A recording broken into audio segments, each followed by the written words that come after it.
Oh, should I look at this new champ? I guess this is the day to do it. Hold on, let me take a break from music here. From my playlist that I made. All right, it's time for NEACE React. The difference between medicine and poison is the dosage. Allow me to demonstrate.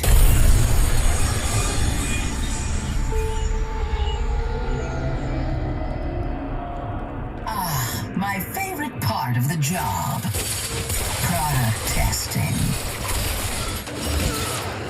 Ezreal hits a W. Q. Poisons Twitch. Testing. And then Twitch gets... So she's a support, it looks like. So she gives Twitch the fucking... She gives Twitch pre-workout, and he turns. And when Twitch auto-attacks, Twitch gets... Or she gets to root this guy with tentacle... Oh, I love it. Okay. Die for me.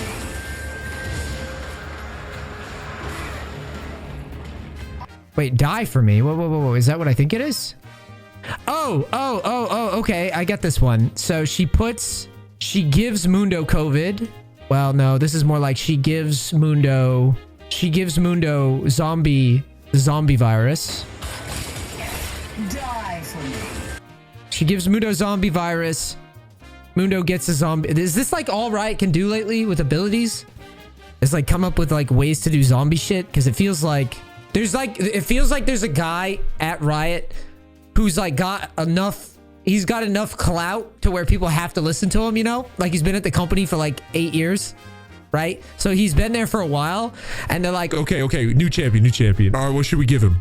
What if we did a thing where when a champion uses a targeted ability on another champion, the champion briefly comes back to life with gray health, and the gray health acts as like, you know, a way for the champion to interact with the other champions for the next 30 seconds or so. We're like, oh, that's cool, man. and then like the next day they're like, All right, new dragon ideas. and the same guy. Well, let's call him James.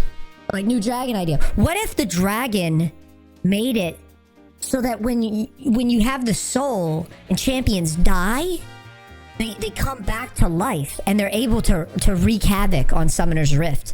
And everybody's just sitting around. They're like, I don't know, but I feel like James always has the same idea.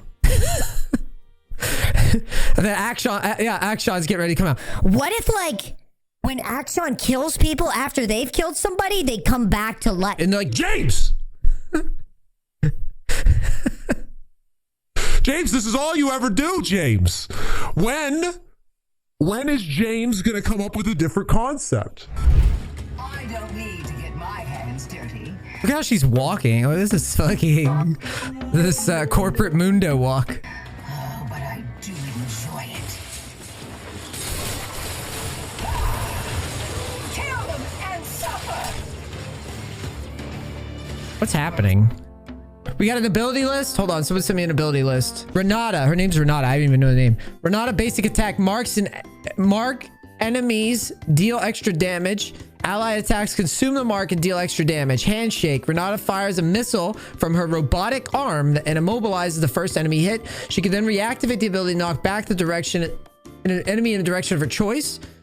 W increases the movement and attack speed of Renata and an allied champion. If the allied champion gets a takedown and duration and the buff is refreshed. If the allied champion dies, they will be revived. I assume that's the little mini shield or whatever. E, Renata fires several missiles that shield allies, deal damage, and slow enemies. The missiles can be used as an AoE around her or charged into a missile with an explosion at max range of the same effect.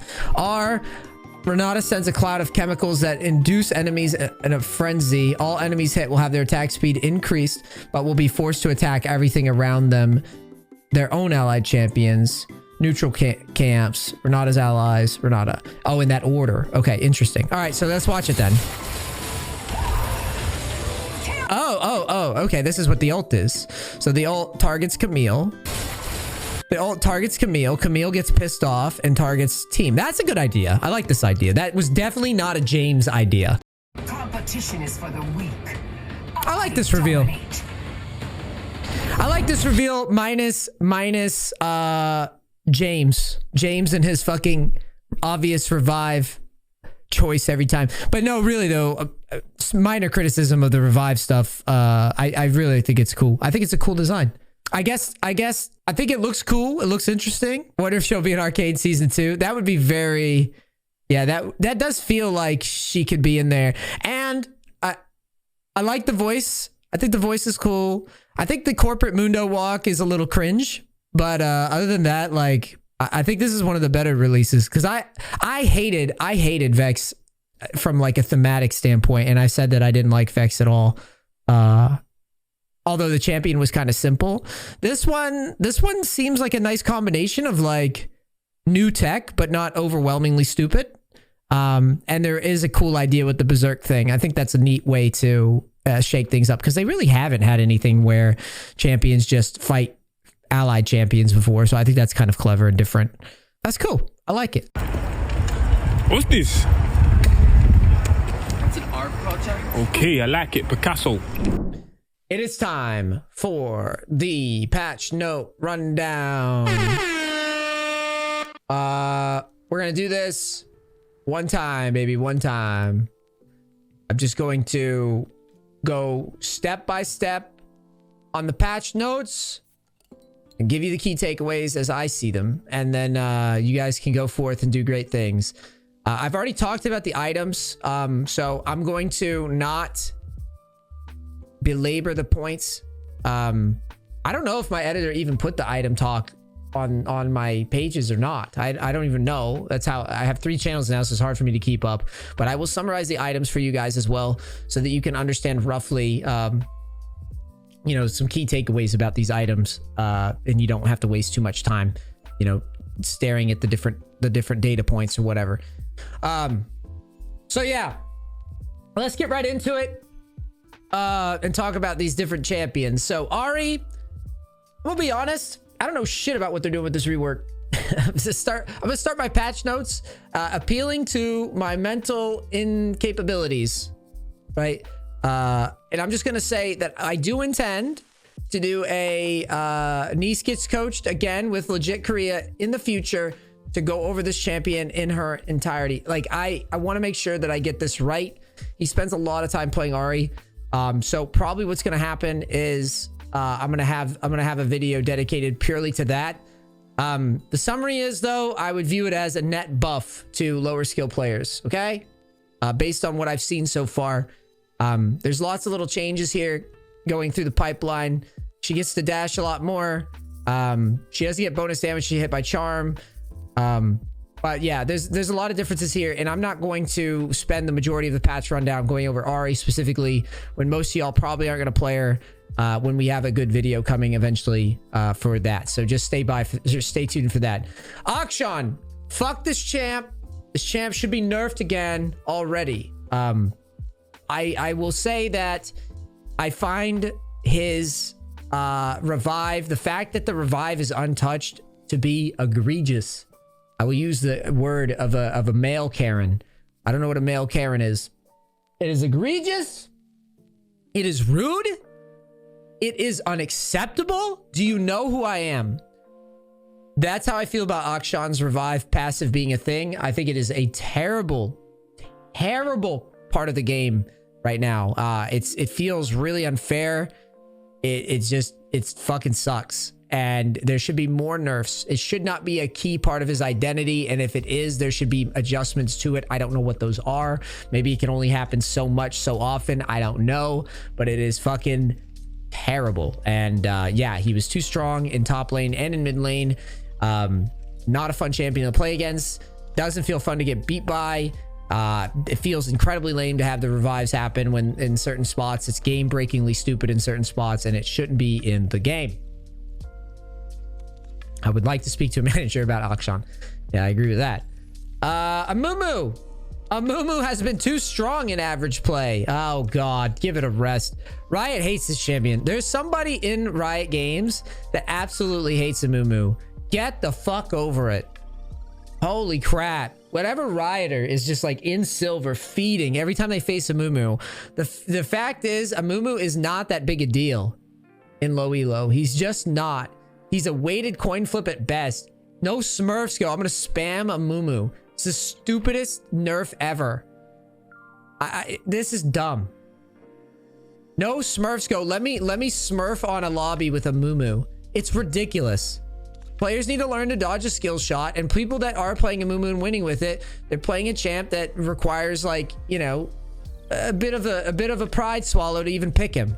Right? You're like, I'll pick a Mumu. Jesus Christ. I get it. I suck. I don't get it. That they've always hated on this champion. Someone at Riot really really does not like this champion, because it feels like every time he gets remotely strong, Riot's like, we gotta nerf him. Like, I have no idea why that's the case every time, but it is what it is, and that's my take on it. Brand, was this a nerf? And by their definition, or it's an adjustment? Okay, so Brand, what did they do? We're firing up a couple of quality life changes to make Brand's passive a little more intuitive while also optimizing the bounces. Okay, passive blaze, mana refund upon killing an enemy now also occurs if Brand's ability last hits a target that was not already a blaze. Okay, cool. R, Pyroclasm's fireball now prioritizes bouncing to nearby enemies before bouncing back to Brand at full range. Oh, okay. Right. Pyroclasm will still prioritize bouncing to enemy champions first before minions or monsters. That's fair. That's a completely fine change. Caitlyn, 80 growth decreased, Q damage reduced. Yes, because of pro play, Caitlyn's getting nerfed. I think that's, you know, they got to do what they got to do here. Caitlyn in solo queue getting nerfed. I'm okay with it. It's a pretty tough lane to ever interact with. I don't really think that Caitlyn is a particularly weak champion. Obviously, look at pro play for future evidence of that. I will say I do view her as tough mechanically to pilot.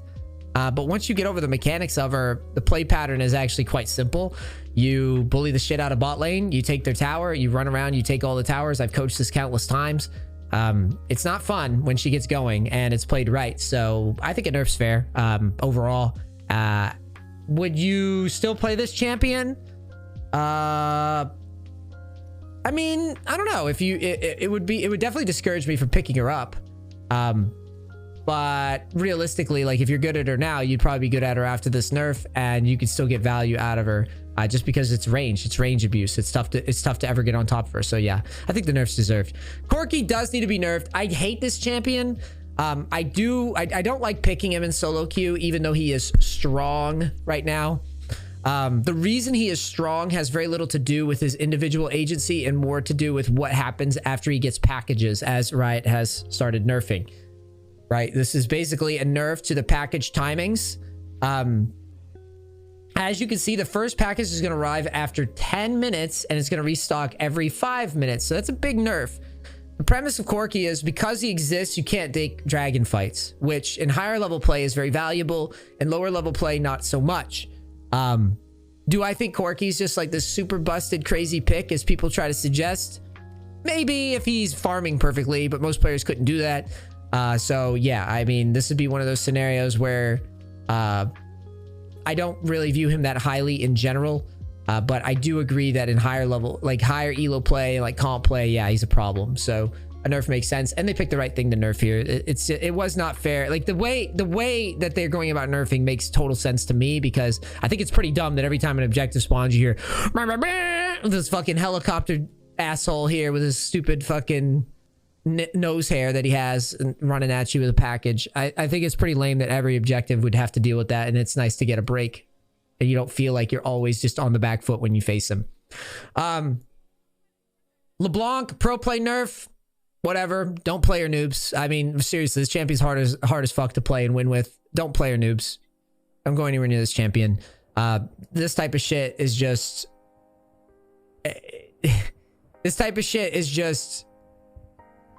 don't play her. You're already not going to win with this champion in low elo. Don't play this champion.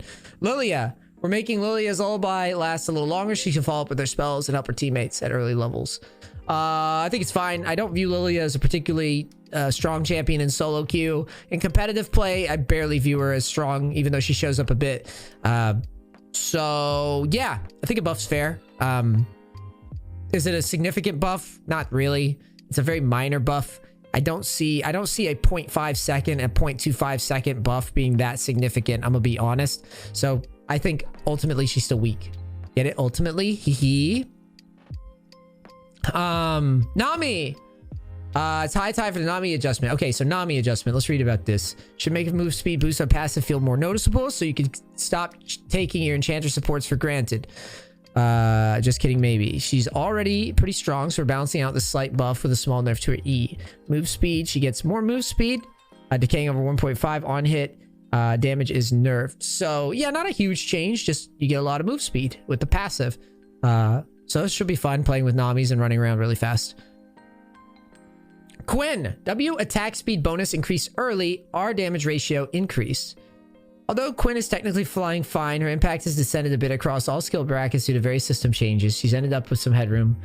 Why? Like, I don't want, like, no, I don't get Riot's obsession with, like, you could play Quinn right now. Just like you could play Kennen right now. Just like you could play Jace right now. You can play Vayne top right now. If people want to, like, spend their time and play range tops Teemo, you can play that right now. Like, I don't understand the benefit. Like, I don't understand the lean to do something like our 70% AD buff or 30% AD buff and an attack speed buff on one of the most frustrating champions to lane against. I don't get it. I don't get it. It's so unfun to play against. The only person that has fun is the person playing Quinn. There's already one Trickstep player at high elo. She's fine. She's a limited champion. She's limited. You don't know shit about the game if you play this champion. You're just cheesing laners. That's it. That's all you're doing. And if you can't get to high elo, you suck mechanically. That's it. That's it. So this buff, I disagree with. I've had a long-standing gripe with the direction of top lane, where people have bitched about range tops in the past, but like constantly trying to force range tops to fucking needle. Like, range tops are already the strongest things in the game. Any top, Heimerdinger top, Kennen top, Quinn top, Teemo top, Jace top, Gangplank top, Vayne top, Lucian top, Kalista top. How many tops do you need to make it the absolute most AIDS matchup ever? And all of those champions that I just named could go up there right now in solo queue, and if piloted correctly, could fuck your shit up on any of your normal champions. Except for like a couple. Like, we have range tops. We're good. We're good. They're not fun to play with. They're not fun to play against. They're the ultimate fucking cheese play style, play pattern, and they should not be buffed. They're already strong. Like, that's what I'm trying to say. Heimerdinger top's already like a rank 1 top. Any top is already like a top tier top. There's so many tops that could go top right now and crush. It's just stupid. Like, yeah, end of rant. Senna, the buff to Senna's Q patch, last patch, make her support stronger as intended, was overwhelmingly increased by our ADC win rate. Our goal is to make ADC Senna weak, but instead bring her 2 roles closer together in strength. Before you grab a calculator, this rounds out to approximately 1 soul for every 6 minion waves. Passive drop rate. Okay, it's fine, whatever. I mean, Senna is another hilariously unfun champion to play against. I don't really view her as a champion that's like super egregious or crazy at the moment. And none of this really changes anything about that. So Twisted Fate, Q damage ratio increase, base damage decrease late, E attack. Okay. All right, what's going on here? Twisted Fate always has the right cards of pro play with his global power. We're cutting into his abilities base stats so he's to buy more AP to dish out big damage instead of going for his usual utility builds. So he gets less attack speed early. That doesn't change anything at all. What? Their notes say one thing. Their changes say another. Twisted Fate seems to always have the right cards in pro play with his global power and consistent CC We're cutting into his abilities base stats. So he has to buy more AP. Okay, there it is. All right, now I've got it. So they did nerf the Q. Okay, I misread that. I saw the AP buff and I was like, what?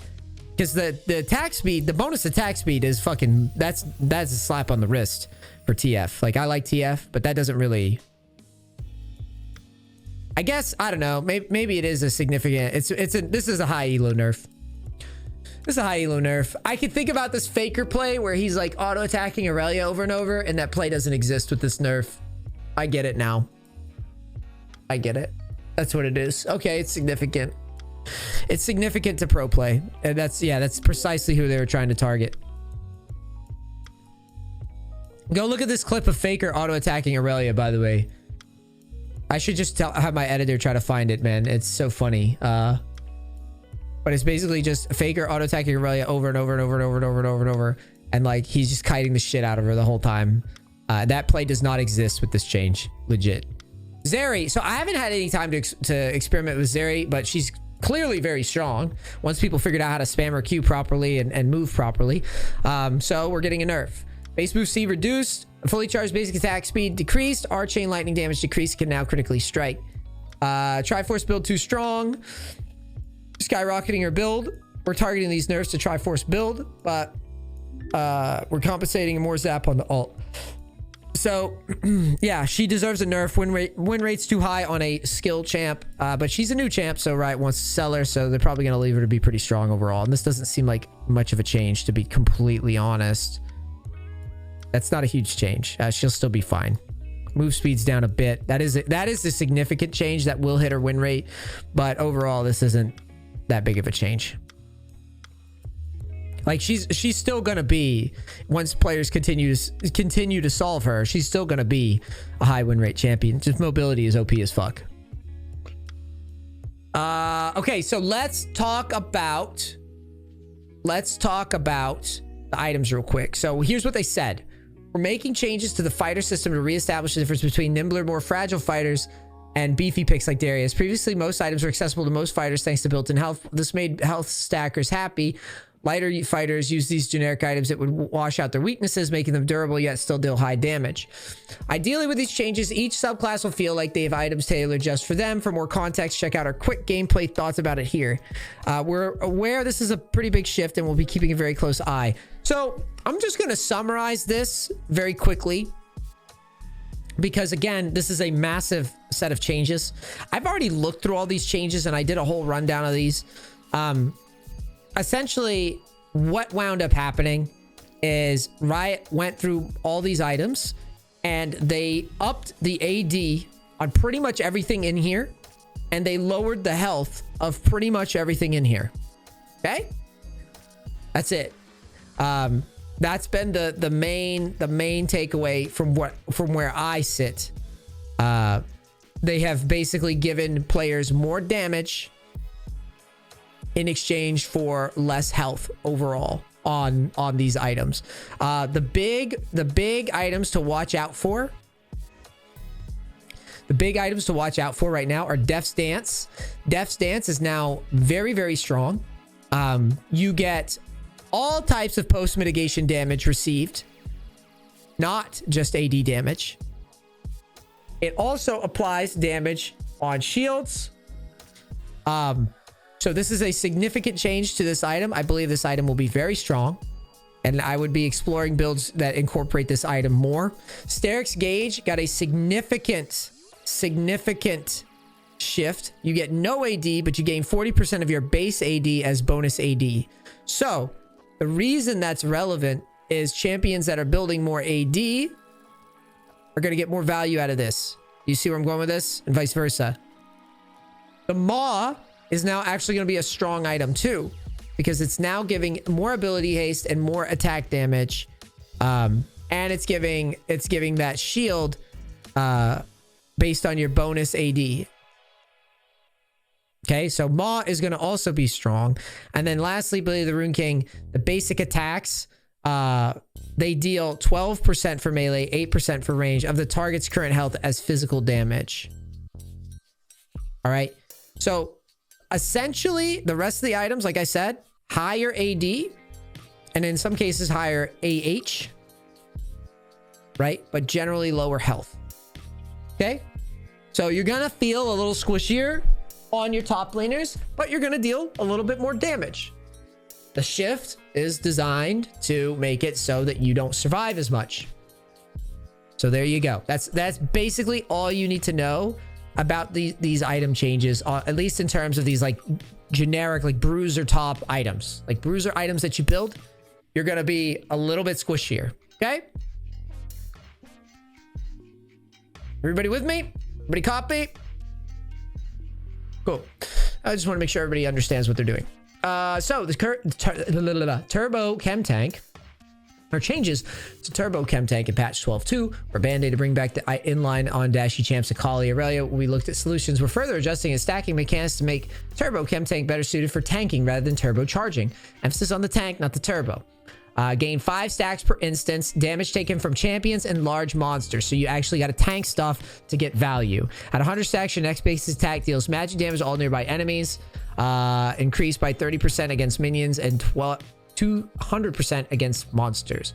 So it's just to nerf all these like weird like Akali builds instead of nerfing Akali, which is what Riot should do, and just remove the champion because it's fucking garbage to play against anyways. But they'll never do that because Chinese players fucking love Akali. There you go. And that's a rundown of the patch notes. And if that sounds racist, sue me. That's just what it is. They will not touch this champion, the absolute most unfun champion in the world to play against, because Chinese players love Akali. That's the only reason. That's like the only reason that Akali isn't just like giga nerfed. That's straight up the only reason that anybody plays Akali ever in like a ranked environment, is because Chinese players love it.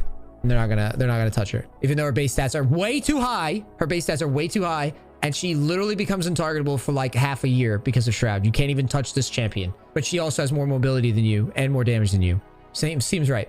Anyways, enough of that. Enough of that rant. So yeah, that's the patch notes rundown. Hope you guys liked it.